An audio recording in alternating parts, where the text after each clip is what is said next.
गुरुजी। अथ श्री वामन पुराणं पंचदशोऽध्यायः। पुलत्स्य उवाच।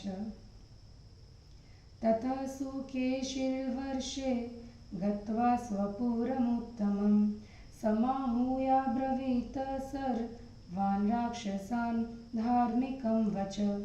अहिंसा सत्यमस्तेयं शौचमिन्द्रियसंयमं दानं दया च क्षान्तिश्च ब्रह्मचर्यममानिता। शुभा सत्या च मधुरा वादनित्यं सक्रियर्ति सदाचारनिषेवित्वं परलोकप्रदायकः। इत्युचुर्मुनयो मह्यं धर्ममाधं पुरातनं सोऽहमाज्ञापये सर्वान् क्रियतामविकल्पतः। पुलत्स्य उवाच। तथा सुकेशिवचनात् सर्व एव निशाचरा त्रयोदशाङ्गं ते धर्म चक्रुर्मुदितमानसा। ततः प्रवृत्तिं सुतराग गच्छन्त निशाचरा पुत्रपौत्रार्थसंयुक्ता सदाचारसमन्विता। तज्ज्योतिस्तेजसस्तेषां राक्षसानां महात्मनां गन्तुं नाशक्नुवन् सूर्यो नक्षत्राणि च चन्द्रमा। ततस्त्रिभुवने ब्रह्मन् निशाचर पुरोऽभवत्। दिवाचन्द्रस्य सदृशः क्षणदायां च सूर्यवत् न ज्ञायते गतिर्व्योम्नि भास्करस्य ततोऽम्बरे। शशाकमिति तेजस्त्वाद् मन्यन्त पुरोतमम् स्वं विकासं विमुच्यन्ति निशामिति व्यचिन्तयन्। कमलाकरेषु कमला मित्रमित्यवगम्य हि रात्रौ विकसिता ब्रह्मन् विभूतिं दातुमित्यसः। कौशिका रात्रिसमयं बुद्ध्वा निर्गमन किल तान् वायसास्तदा ज्ञात्वा दिवा निन्वन्ति कौशिकान् स्नातकास्त्वा पगास्वेव स्नानजप्यपरायणा आकण्ठमग्रास्तिष्ठन्ति रात्रौ त्वाथ वासरम् न व्ययुज्यन्त्यचक्राश्व तदा वै पुरदर्शने मन्यमानास्तु दिवसम् इदमुच्चैर्ब्रुवन्ति च नूनं कान्ताविहीनेन केनचिच्चक्रपत्रिणा उत्सृष्टं जीवितं शून्ये फुत्कृत्य सरितस्तते। ततोऽनुकृपयाविष्टो विवस्वां स्त्रीवृष्णिभिः सन्तापयज्ञगतसर्व नास्तमेति कथञ्चन। अन्ये वदन्ति चक्राम्यो नूनं कश्चिन्नमृतो भवेत् तत्कान्तया तपस्तत्त्वं भर्तुशोकार्तया बत। आराधितस्तु भगवांस्तपसा वै दिवाकरः तेन सोषिषि निर्जेता नास्तमेति रविर्ध्रुवम्। यज्विनो होमशालासु सह ऋत्विविगर्ध्वरे प्रावर्तयन्त कर्माणि रात्रावपि महामुने। महाभागवता पूजां विष्णो कुर्वन्ति भक्तिः रवो शशिनी चैवान्ये ब्रह्माणोऽन्ये हरस्य च कामिनश्वाप्य मन्यन्त साधुचन्द्रमसा कृतं। यदीयं रजनीरम्या कृता सततकौमुदी अन्ये ब्रुवल्लोकगुरुर्स्माभिर्चक्रबृधवशी निर्व्याजेन महागन्धैरर्चितः कुसुमे शुभे स लक्ष्म्या महायोगी नभस्यादि चतुर्ष्वपि अशून्यशयना नाम द्वितीया सर्वकामदा तेन सो भगवान् प्रीतः प्रादच्छय नमोत्तमम् अशून्यं च महाभोगैरनस्तमितशेखरम् अन्ये ब्रुवन् ध्रुवं दिव्या रोहिण्या शशिनः क्षयं दृष्ट्वा तत्तं तपोघोरं रुद्रा राधा न काम्यया पुण्यायामक्षयाष्टम्यां वेदोक्तविधिना स्वयं तुष्टेन शम्भुना दत्तं वरं चास्ये यदृच्छया अन्ये ब्रुवन् चन्द्रमसा ध्रुवमाराधितो हरि व्रतेनेह त्वखण्डेन तेन खण्डः शशि दिवि अन्ये ब्रवच्छ शार्दकेन ध्रुवं रक्षा कृतात्मनः पदद्वयं समभ्यर्च्य विष्णोरमित तेजसः तेन सो दीप्तिमां चन्द्र परिभूय दिवाकरम् अस्माकमानन्दकरो दिवा तपति सूर्यवत् लक्ष्यते कारणैर्यनरे बहुभिः सत्यमेव हि शशाङ्कनिर्जितः सूर्यो न विभाति यथा पुरा यथा मे कमला श्लक्षणा रणध्वग्न गणावृता विकचा प्रतिभासन्ते जातः सूर्योदयो ध्रुवम् यथा च मे विभासन्ति विकचा कुमुदाकरा अतो विज्ञायते चन्द्र उदितश्व प्रतापवान् एवं सम्भाषतां तत्र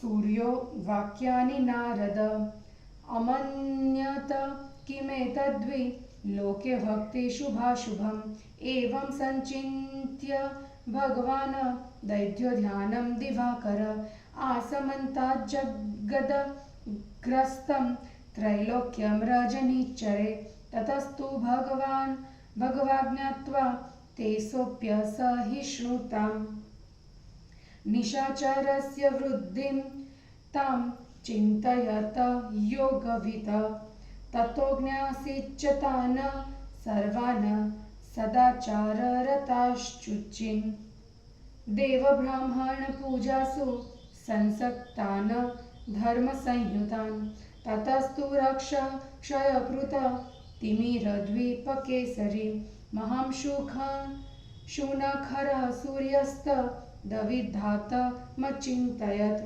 ज्ञातवाश्वं ततच्छिद्रं राक्षसानां दिवसपतिः स्वधर्मविच्युतिर्नाम सर्वधर्मविधात्कृत ततः क्रोधाभिभूतेन भानुना रिपुभेदिभिः भानुभिराक्षसपुरं तददृष्टं च यथेच्छया स भानुना तदा दृष्टः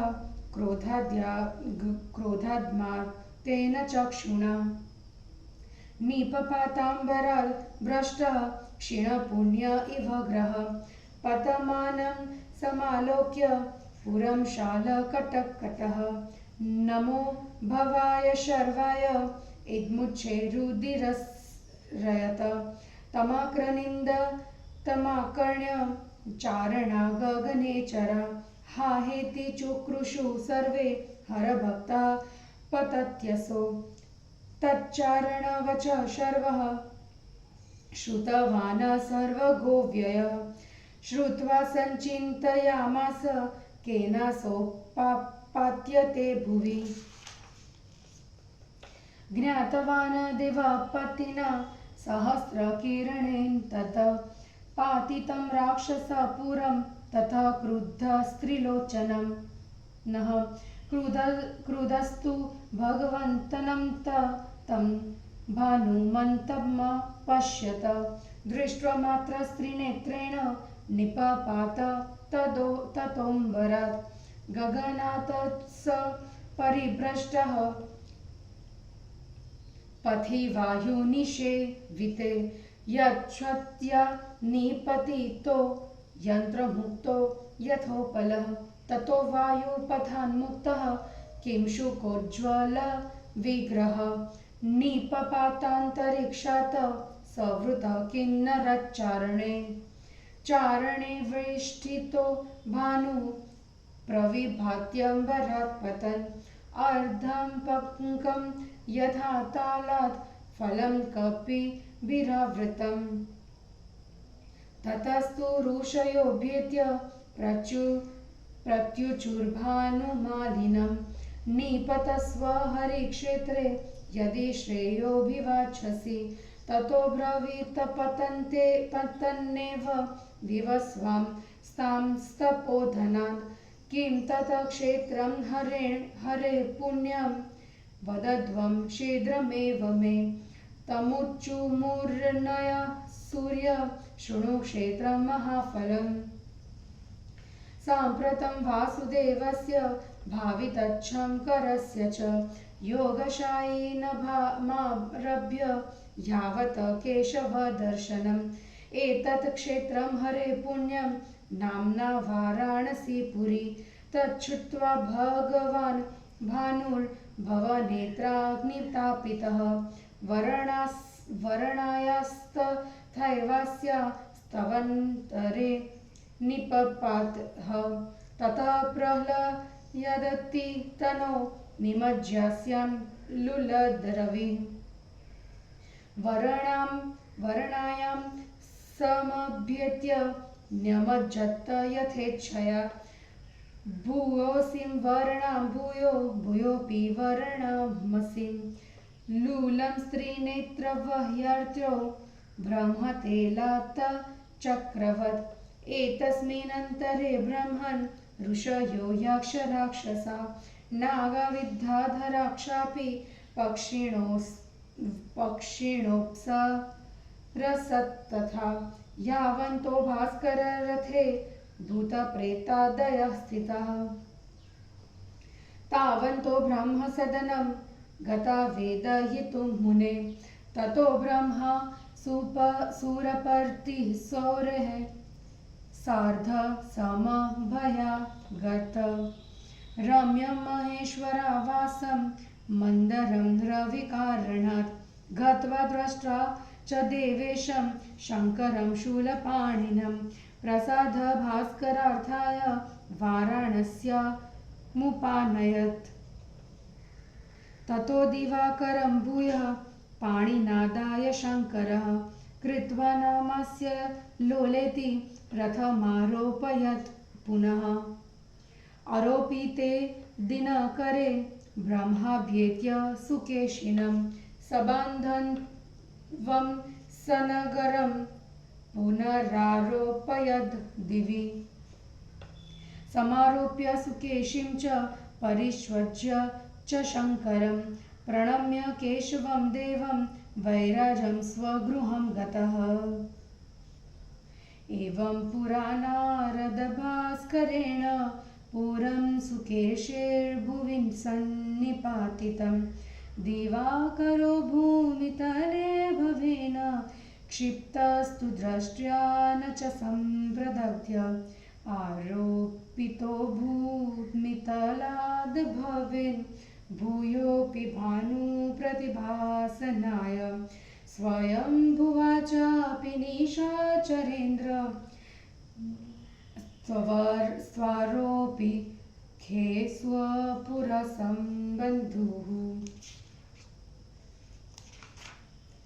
हिंदी अनुवाद। दैत्यों का धर्म एवं सदाचार का पालन, सुकेशी के नगर का उत्थान पतन, वरुणा असी की महिमा और लोलार्क प्रसंग। पुलत्स्य जी बोले, देवर्षि, उसके बाद अपने उत्तम नगर में जाकर सुकेशी ने सभी राक्षसों को बुलाकर उनसे धर्म की बात बतलाई। सुकेशी ने कहा, अहिंसा, सत्य, चोरी का सर्वथा त्याग, पवित्रता, इंद्रिय संयम, दान, दया, क्षमा, ब्रह्मचर्य, अहंकार का न करना, प्रिय, सत्य और मधुर वाणी बोलना, सदा सत्कार्यों में अनुराग रखना एवं सदाचार का पालन करना, ये सब धर्म परलोक में सुख देने वाले हैं। मुनियों ने इस प्रकार के आदिकाल के पुरातन धर्म को मुझे बतलाया है। मैं तुम लोगों को आज्ञा देता हूँ कि तुम लोग बिना किसी हिचक के इन सभी धर्मों का आचरण करो। पुलत्स्य जी ने कहा, उसके बाद सुकेशी के वचन से सभी राक्षस प्रसन्न चित्त होकर अहिंसा आदि 13 अंग वाले धर्म का आचरण करने लगे। इससे राक्षसों की सभी प्रकार की अच्छी उन्नति हुई। वे पुत्र पौत्र तथा अर्थ धर्म सदाचार आदि से संपन्न हो गए। उस महान राक्षसों के तेज के सामने सूर्य, नक्षत्र और चंद्रमा की गति और कांति क्षीणा सी दिखने लगी। ब्राह्मण, उसके बाद निशाचरों की नगरी तीनों लोकों में दिन में चंद्रमा के समान और रात में सूर्य के समान चमकने लगी। फलतः अब आकाश में सूर्य की गति चलने का पता नहीं लगता था। लोग उस श्रेष्ठ नगर के तेज के कारण आकाश में चंद्रमा समझने लग गए। ब्राह्मण सरोवर के कमल दिन को रात्रि समझकर विकसित नहीं होते थे, पर वे रात्रि में सुकेशी के पुर को सूर्य समझकर विभूति प्रदान करने की इच्छा से विकसित होने लगे। इसी प्रकार उल्लू भी दिन को रात समझकर बाहर निकल आए और कौवे दिन में आए जानकर उन उल्लुओं को मारने लगे। स्नान करने वाले लोग भी रात्रि को दिन समझकर गले तक खुले बदन होकर स्नान करने लगे एवं जप करते हुए जल में खड़े रहे। उस समय सुकेशी के नगर के मतलब सूर्यवत दर्शन होने से चकवा व चक्कई रात्रि को ही दिन मानकर परस्पर अलग नहीं होते थे। वे उच्च स्वर से कहते, निश्चय ही किसी पत्नी से विहीन चक्रवाक पक्षी ने एकांत में नदी तट पर फुत्कार करके जीवन त्याग दिया है। इसी से दयाद्र सूर्य अपनी तेज किरणों से जगत को तपाते हुए किसी प्रकार अस्त नहीं हो रहे हैं। दूसरे कहते हैं, निश्चय ही कोई चक्रवाक मर गया है और पति के शोक में उसकी दुखिनी कांता ने भारी तप किया है, इसीलिए निश्चय ही उसकी तपस्या से प्रसन्न हुए एवं चंद्रमा को जीत लेने वाले भगवान सूर्य अस्त नहीं हो रहे हैं। महामुने, उन दिनों यज्ञशालाओं में ऋत्विजों के साथ यजमान लोग रात्रि में भी यज्ञ कर्म करने में लगे रहते थे। विष्णु के भक्त लोग भक्तिपूर्वक सदा विष्णु की पूजा करते रहते एवं दूसरे लोग सूर्य, चंद्र, ब्रह्मा और शिव की आराधना में लगे रहते थे। कामी लोग यह मानने लगे कि चंद्रमा ने रात्रि को निरंतर के लिए अपनी ज्योत्सनामयी बना दिया, अच्छा हुआ। दूसरे लोग कहने लगे कि हम लोगों ने श्रावण आदि 4 महीनों में शुद्ध भाव से अति सुगंधित पवित्र पुष्पों द्वारा महालक्ष्मी के साथ सुदर्शन चक्र को धारण करने वाले भगवान विष्णु की पूजा की है। इसी अवधि में सर्वकामदा अशून्यशयना द्वितीया तिथि होती है। उसी से प्रसन्न होकर भगवान ने अशून्य तथा महाभोगों से परिपूर्ण उत्तम शयन प्रदान किया है। दूसरे कहते हैं कि देवी रोहिणी ने चंद्रमा का क्षय देखकर निश्चय ही रुद्र की आराधना करने की अभिलाषा से परम पवित्र अक्षय अष्टमी तिथि में वेदोक्त विधि से कठिन तपस्या की है, जिससे संतुष्ट होकर भगवान शंकर ने उसे अपनी इच्छा से वर दिया है।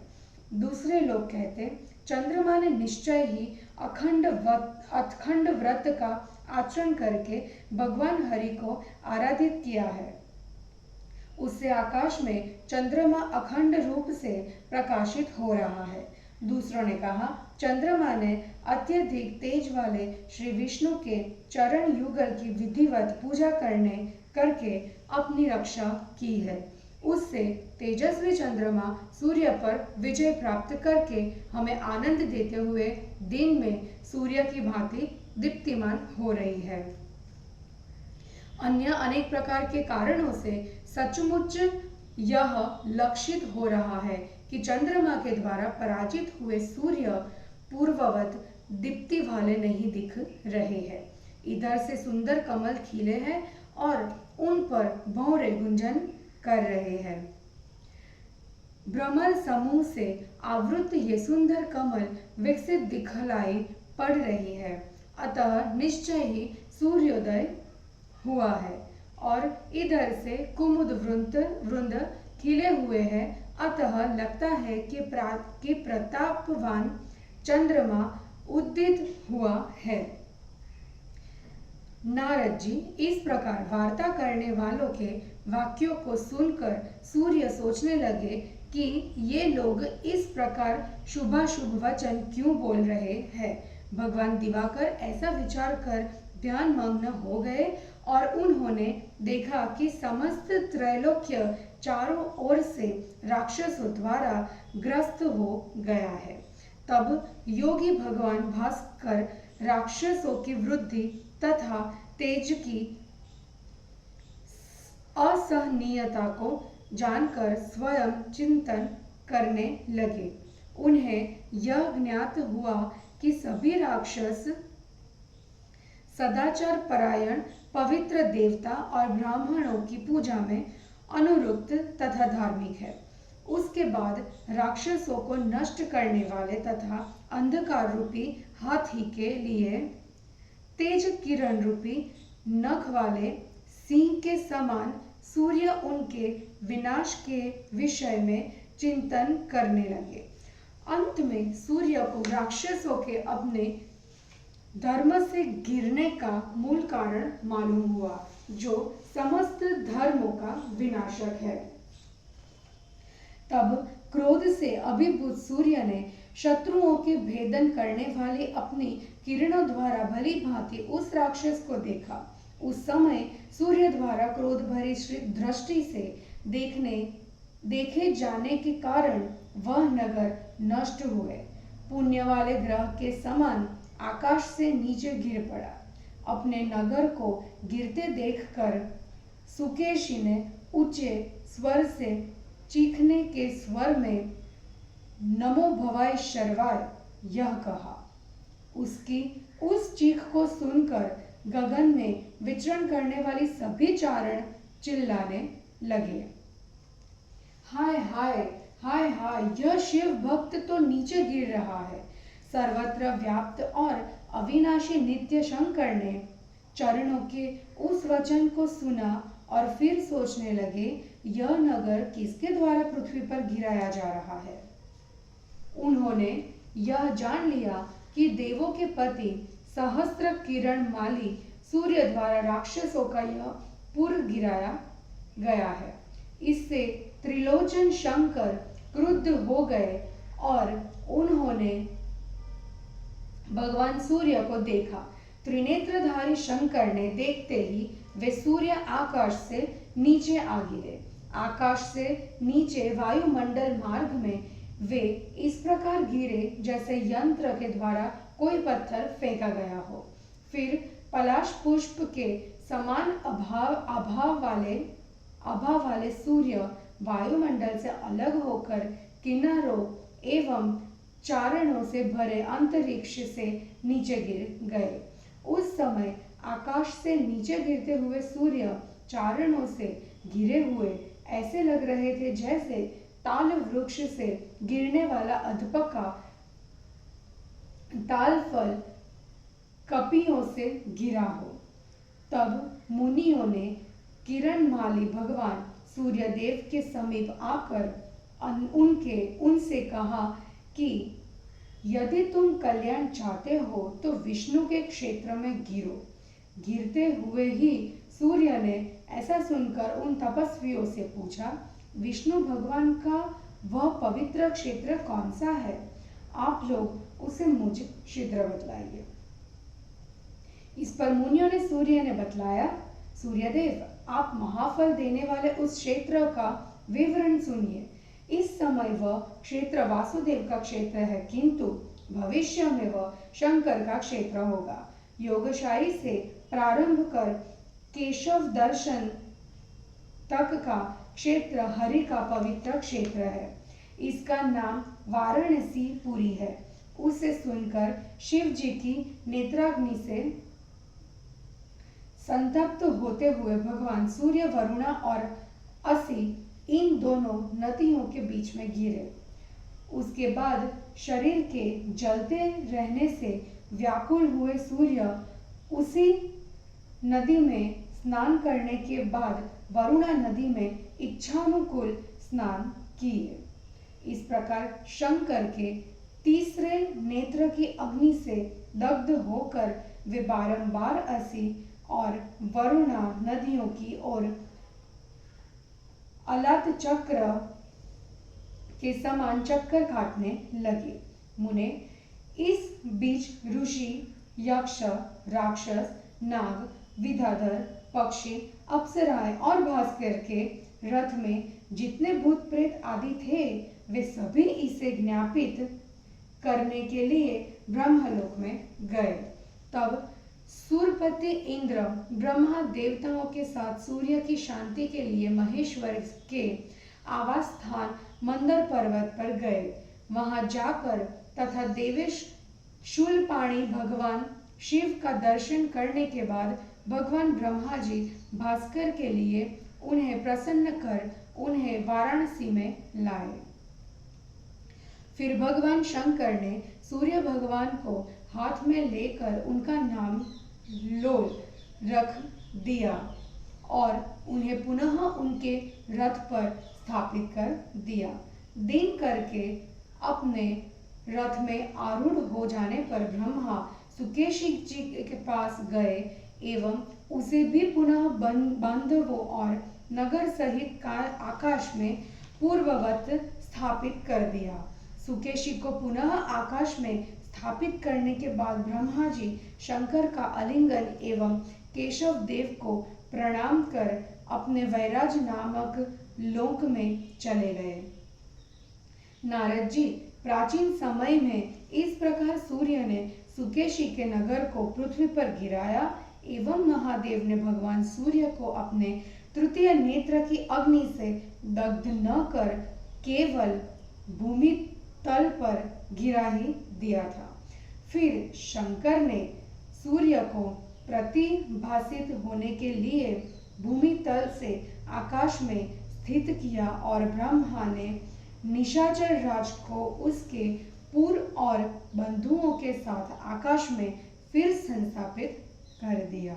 इस प्रकार श्री वामन पुराण में 15वां अध्याय समाप्त हुआ। जय गुरु जी।